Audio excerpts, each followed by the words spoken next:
viewers, and welcome to yet another episode of Conversations with Yobosa. I hope you're well. The guest I have on today's show, oh my goodness, the title of the show is The Audacity to be Bold, and you people will see why. Nigeria, we know, is rich, is uber rich in culture, in heritage, in food, in snacks. My goodness, the snacking, Patunode. Oh my goodness. Growing up in Nigeria, I remember just enjoying the snacks. I wasn't much of a sweet tooth, or maybe I was, but I was very much a snacker. And talk about everything from like your typical street foods, right? Chin chin, your meat pie, your puff puff, your gala, your what else? Your coconut chips, and the ones that we even used to make at home, where it was like we call it coconut candy. We get coconut, you break it up. I mean, if it's possible to even climb the tree to go and get that coconut, we'll do so, but we didn't do that. Just go to the market, get coconut, break it up, slice it up, toss it in a pan, put water, put a whole bunch of sugar. Now that I think about it, that sugar, I think it was like 100 grams each time, a lot of sugar. Because at the end, you want it to caramelize, right? And then when it does, you just get that yummy coconut thing. Oh my goodness, it was amazing. I love coconut any day. If it's possible to even put coconut in my food, my egusi, I would do it, but it's not possible. These days, I opt for healthier options because I cannot be trying that rubbish when I'm eating 100 grams of sugar every time I snack. That's not just going to work with my metabolism now, And these days, so with the healthier options, I couldn't be happier to have today's guest on the show. Meet Winifred Isichei, who's a woman after my own heart. She's the founder and CEO of Bonita Foods, a first of its kind organic plant-based snack company based in Abuja, Nigeria, who went from a small Nigerian experiment to an internationally recognized brand, manufacturing healthy, tasty, plant-based snacks that taste great. And get this, they don't break the bank. Winifred, really glad to have you on the show. Thanks for taking the time. You're looking fabulous, by the way. Thank you, Yobosa. Thank you. Thank you for having me. I'm excited to be here. So I'm into glasses. I love the glasses. I love tying necks. As in, you just came correct. This is fantastic. But if you know me and my show, or guess who come correct on my show, there's a price to pay. Are you ready?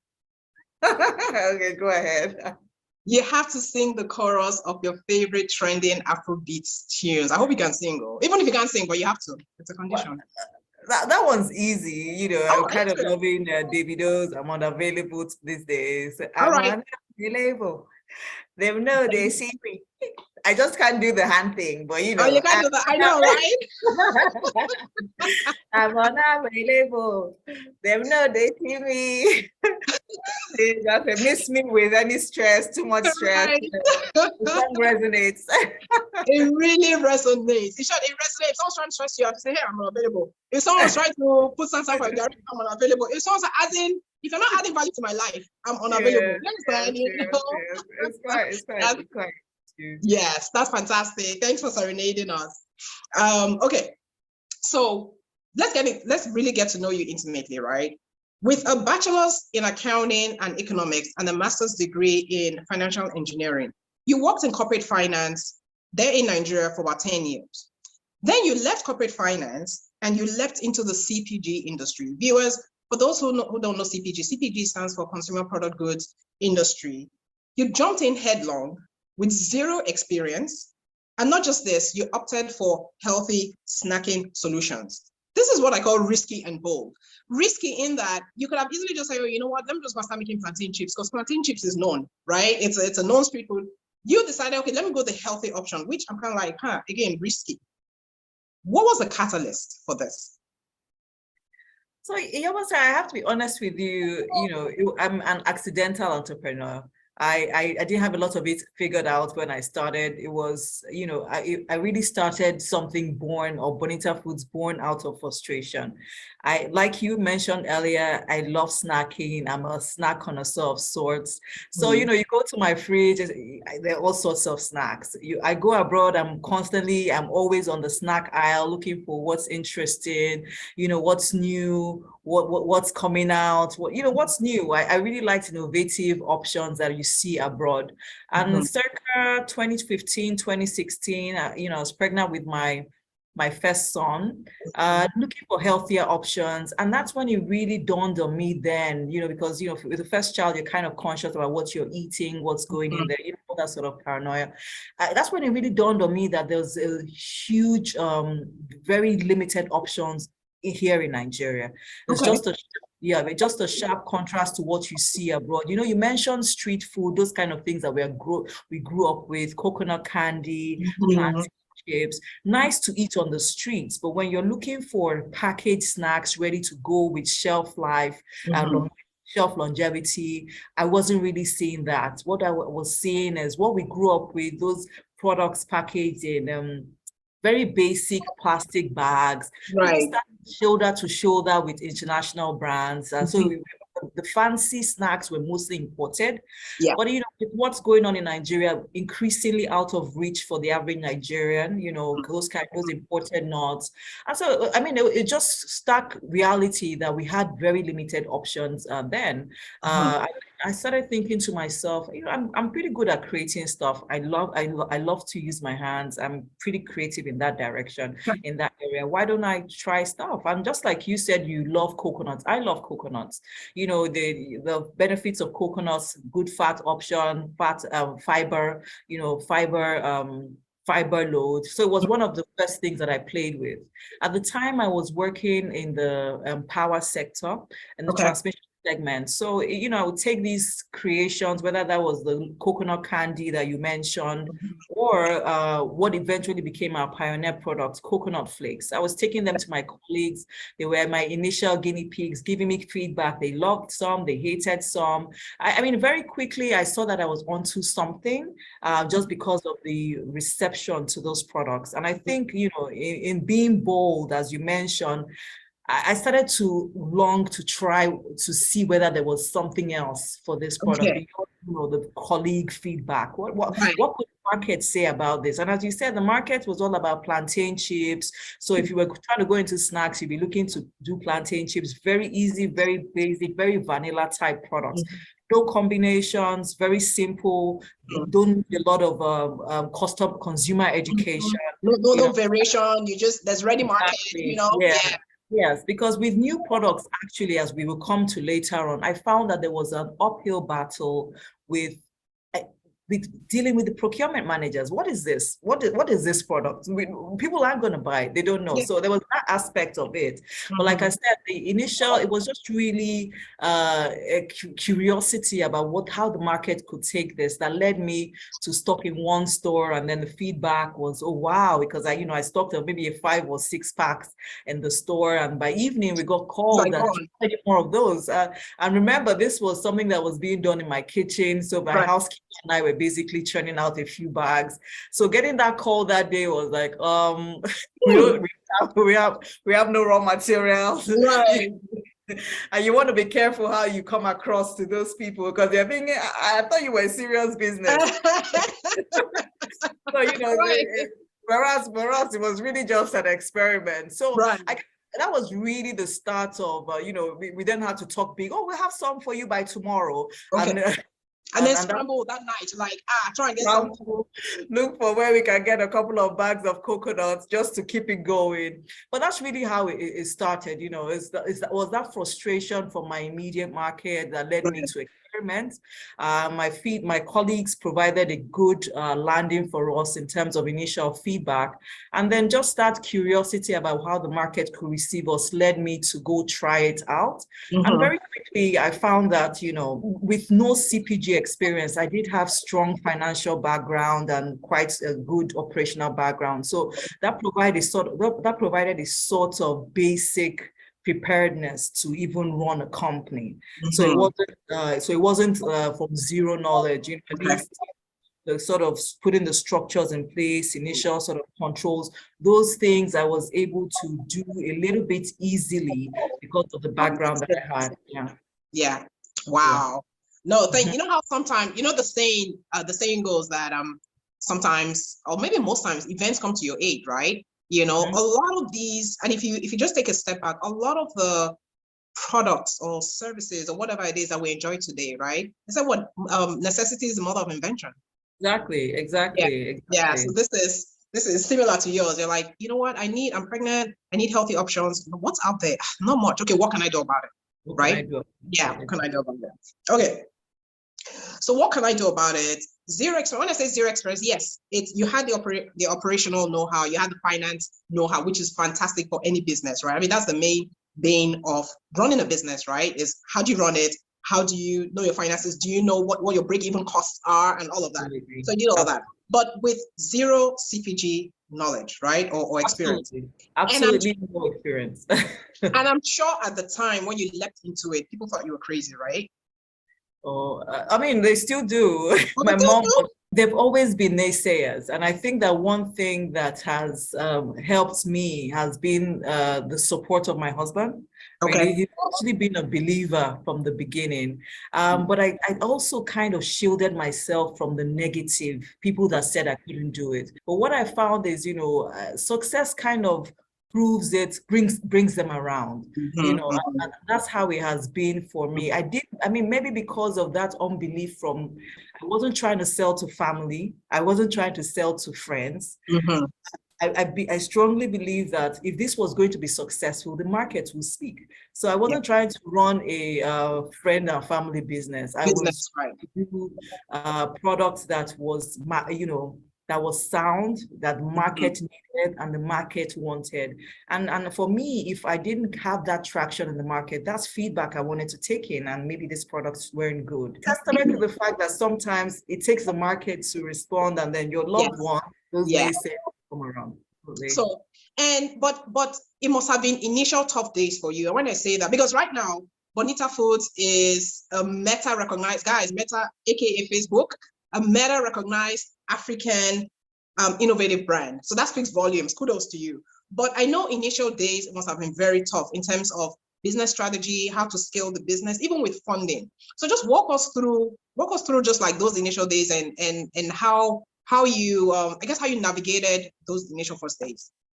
We're mixed, I would say, and I need to backtrack a little bit. Remember, I've come from a career, a good and successful, somewhat successful career, if I might say, earning quite a bit, and that actually provided the initial capital to start Bonita.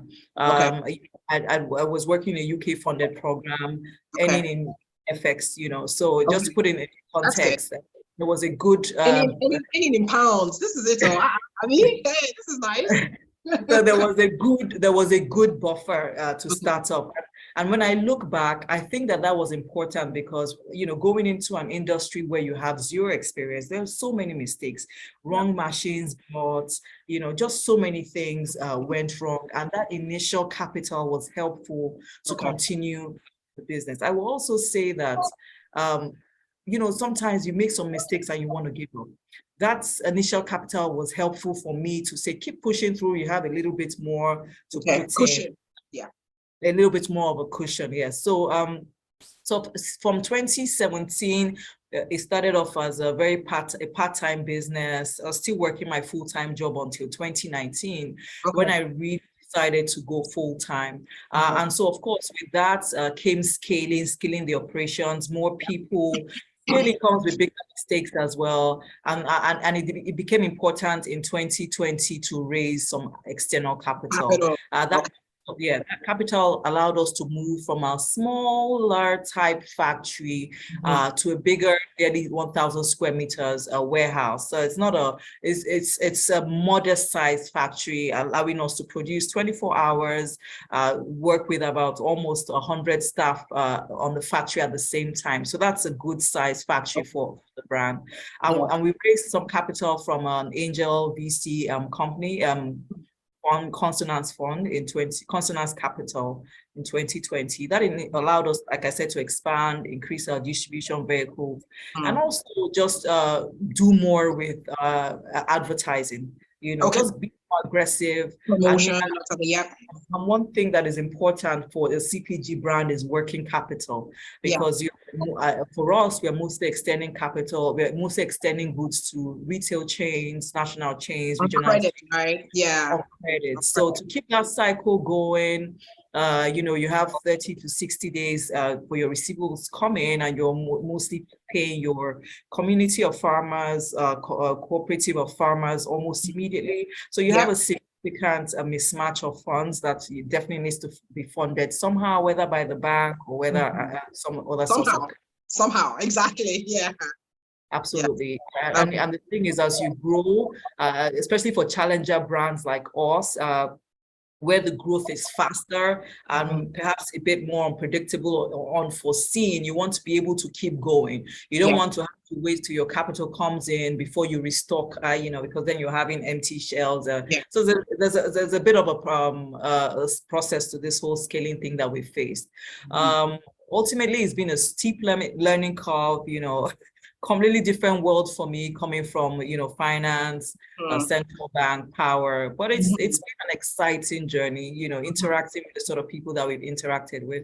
It's been an exciting journey. I almost want to say for you, it's like coming full circle, if you will. You know how we go to school. So I have a similar background as you, right? Accounting, finance, and all that, MBA. So we learn all that in school. But for you, you're like practicalizing it. I mean, then in school, when you read case studies, you're like, okay, this is how maybe this company or this CEO, this is how they grew the business from blah, blah, blah. You're like, yeah, all fine and dandy. And then now you're like, this is what I studied in school. You're like, and it's coming face to face now, with me. And you put on your thinking cap, you put on your shoe, roll up your sleeves, and you're like, let's get to this. I got this. Absolutely. I feel like all our experiences are, are what keep us up. Our experiences are what we need and help us to sustain us through certain challenges. So when I look back at Bonita in the past few years, just navigating this whole space, scaling our operations, managing our finances, dealing with, like I said, finance mismatch. Vendors and all that. Exactly. I really don't know how I could have done this without my previous experience, not just from the educational aspect of it, but also in practice from audit, finance, those things that you and I have both dealt with. It's extremely useful. And I have to say that I don't know how people that don't have that experience do it, because it's very important. So you know how they do it. The people who don't have that experience, they go hire the person who has the experience to do it. And they need a lot of money. You need to raise money for that. Exactly. They go hire you and I, you're the consultant, come in and come and tell us how that's what it is. But you already have that inherent, innate, experience. And that's why I say no experience is lost. I don't even, it doesn't matter what you've done, no experience is lost, right? Yeah. So that's kudos to you. So, and it resonates so truly with me, right? So Biko, give a huge shout out to your entire support system. I'm talking about family, friends, customers, patrons, VCs, investors, the driver, domestic staff, because it takes an entire village.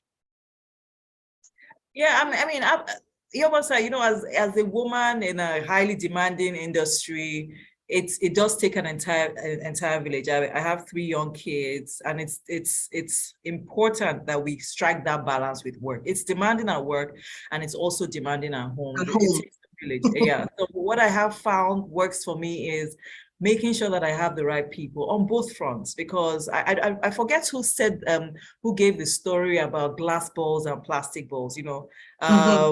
Family is most times a glass ball, and work is supposed to be a rubber ball that bounces. You drop it. Right. Yeah. Sometimes work becomes a glass ball. And so we do need support systems that can keep us going. If the work is the glass ball, if the factory for me is a glass ball right now, I need a support system. I need a system in place that keeps the family, the kids going while I go trash that. Case in point was when we moved to our new factory and we're implementing a 24-hour shift. The husband was, you can't go in for the night shift. And I said, well, this isn't what Bonita is about. I've always led from the front. I'm sat with my team when we're doing things. How can I implement a night shift without being there? You're not even there. Yeah, I mean, what am I? Because the thing is, in the morning, in the day shift, they have me to check things, sound as a sounding board. They need that presence in the night as well. And of course, we struggled with that, but it just had to happen. So those are the kind of things that you need the right people. And I often say this to my team members as well. if we don't have the right people, we can't even start the conversation, because the right people at home help make sure that they, can implement your objectives at home whilst you're not there. And the right people at work allows you to delegate more. So for me, it's the right people all the way on both fronts. Yeah. So huge shout out to them. Oh yeah, greet them. Yes. Shout out to my nanny. What would you like to say to all of them? All of them. My amazing staff, the Bonita staff. Honestly, they're amazing. Of course, my husband. My husband has been supportive through it all. From the beginning. Going to stores, two of us together, tagging along. Yeah. And then I love my people. I'm really. Someone said that I forget. I think it was maybe my nanny that says I'm blessed with good people on both sides. And that speaks volumes, right? Because that's where we spend, besides sleeping, we spend the majority of our day with people, so with our staff or with colleagues. And if you don't enjoy working with them, then there's a problem. There's a problem. Absolutely. Yeah. It's a problem. Okay. You have to enjoy working with your people. Yes. And like I said, it comes down to the vibe. It comes down to how you guys vibe. At Bonita, I say I have to meet every single person before they join. Yeah. We're checking how we get along, and at home as well. We want to make sure that we are family. Yes. Yeah. Makes sense. So you're a fun, loving fashionista and mother of three. I mean, fashionista. I say this. I avoid the glasses, the tie neck. I'm all for it. So do your children? Okay, I know you say you have young children. Do they like your snacks, or maybe are they not there? Are they there yet? Oh, no. Well, I've got a 7-year-old, a 4-year-old, and a 1-year-old. So the 7-year-old and the 4-year-old, they love snacking. Okay. As with children, they can be very picky eaters. They love snacking.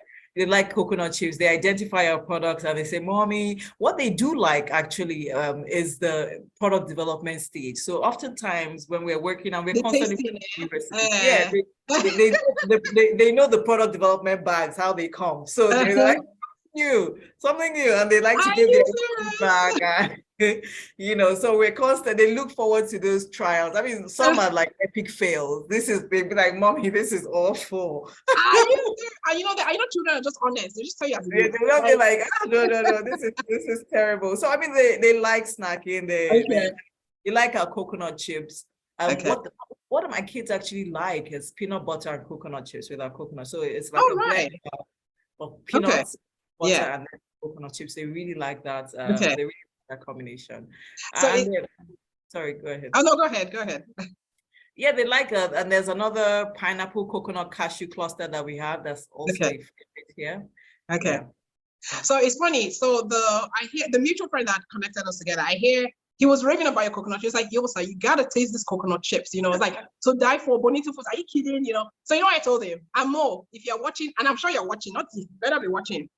I told him, I said, okay, so when you are coming in the summer, as you usually come on your summer holidays, you just bring me a box of Bonita treats, And I'm like, don't forget it, because if you forget, the minute you land, you're jumping back in the plane and you're going to get my box of treats. And he was like, I'm going to get you. I actually just left the States and I was just like, oh, I should have brought a box of Yeah, I should have. But I'll make sure, I'll check in with them when they're heading off to Houston and make sure that they can squeeze a box. Yes, and don't worry, it's me. I'll be keeping tabs. It's okay. I'll be reminding. I've already set a thing on my calendar. Remind more, to bring this Bonita trips.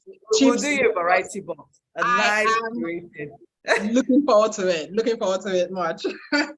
So before I let you go, what's next for Bonita Foods? International expansion on the horizon? We still have a lot of ground to cover in Nigeria. That's the truth. I would say that we're just really scratching the surface, even with how widely distributed we are.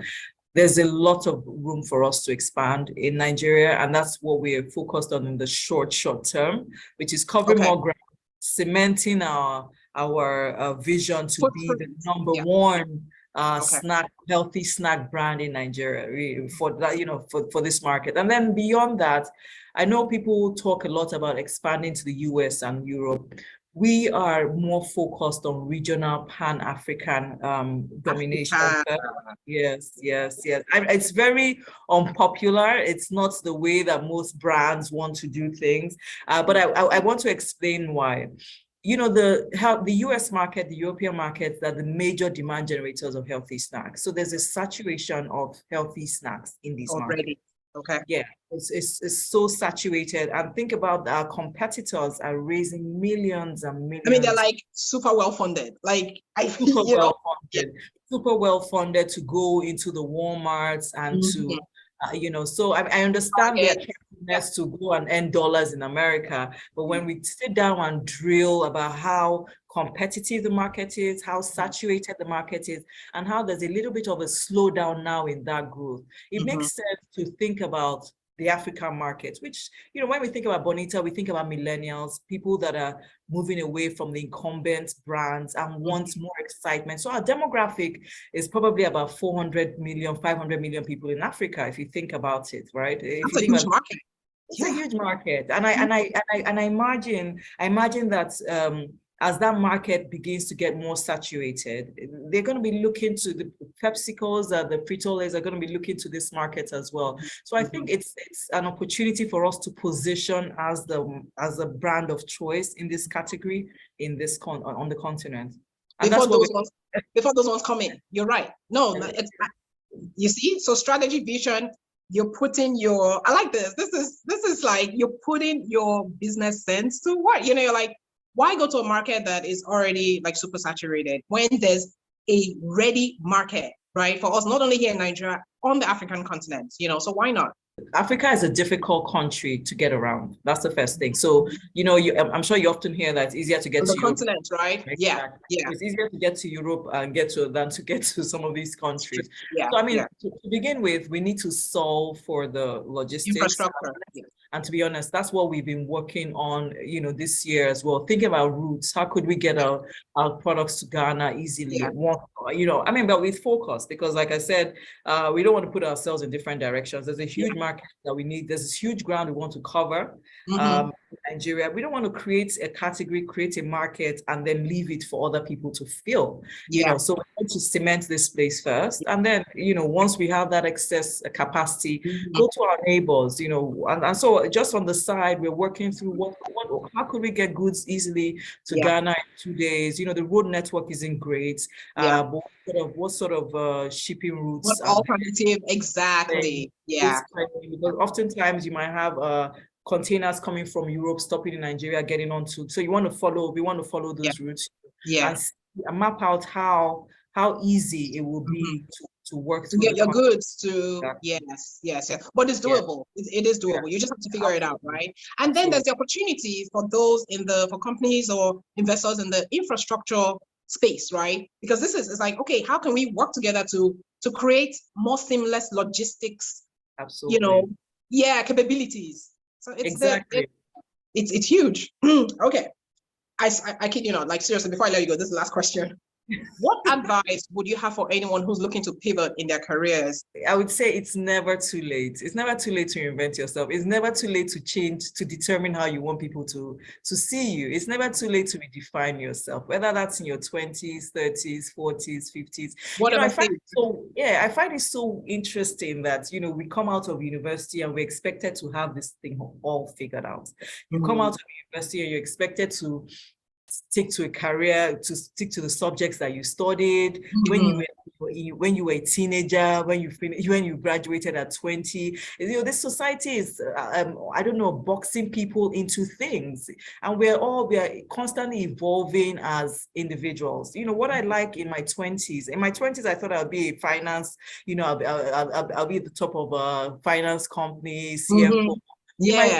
I somehow moved into the CPG, and I'm now looking to be to be the number one snack food brand in Africa, So we're constantly evolving. Don't be afraid to challenge yourself in a different direction. I'm doing Bonita Foods right now in the CPG space. Yeah. If in my 40s I decide, that I found another, I will.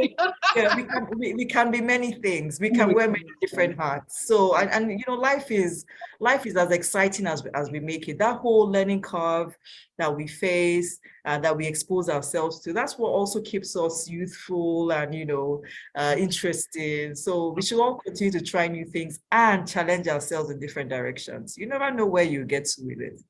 you know. Thank you so much. You could have, there's nothing more to add to it. And I think viewers, a key takeaway from this episode for me, from interviewing this fantastic lady, is go with your passion, right? Go with what you're passionate about, definitely plan. So don't just take a blind leap into it. Like she said, there was planning that went into it, right? She saved, right? So the savings, she thought about it. Okay, this is what I want to do. Okay, let me start saving now, right? So there was the savings that acted as a cushion or the buffer, capital buffer. And then she went in headlong, So don't be afraid to try new things, but you gotta have a passion for it. Because I think that's what keeps it sustainable. The passion for it, right? Yes.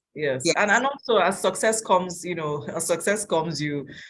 have more staying power. So one thing I want to add is also my boss used to say, they smell the roses as you go along. Celebrate small wins. Don't set too lofty a goal that you get deterred, because it's a long journey. It's a marathon. So celebrate getting into a store. Celebrate increasing your sale by 20%. Celebrate getting a supermarket to pay you earlier than normal. These are small wins. Yes, these are small wins, but they add up. Right? Absolutely. Yeah. At the end of the week, take stock. It helps. Take stock. Oh, I did this, I did that. It helps you go further. But if you set this lofty goal that I have to raise $3 million, $4 million this year, you might get deterred and drop off. But meanwhile, so like you said, you set this lofty goal, $3 million followers. You don't make you get dejected. But meanwhile, maybe you've raised 1 M, which is a win, right? Which is like a win in everybody's books. But because you have this target, that's what you're measuring yourself on. You're not celebrating the 1 M. So I like that. I like that a lot. Yeah. Winifred, thank you so much for your time. This has been super enlightening. I've learned a lot, and you're just a super amazing individual who's just, you're following your passion and you're going for it, right? And you're just, the way I say it is, you're now, which is, I think that's what I'm really, really excited about, is went to school, got this knowledge, going to work, worked in corporate finance for 10 years, and now you're applying all that, and now you're like, oh yeah, let's put it into operations. How do we run this business? And you are doing it fantastically well. And we love your treats. I haven't tasted it yet, but Mo is going to bring it for me in the summertime. I'm not putting him on the spot. We've talked about it, but it's reminding. Do you understand? I'm reminding him. Remind him. Thank you so much for having me. I really enjoy speaking with you. Thank you. I look forward to connecting with you soon again. Viewers, there you have it. The delightful Winifred Isichei of Bonita Foods, Abuja-based, healthy plant-based, or company making healthy plant-based options, coconut snacks, a variety of stuff. We are here for it. Patronize her. Now you're present in how many outlets? Are you in the? We've lost.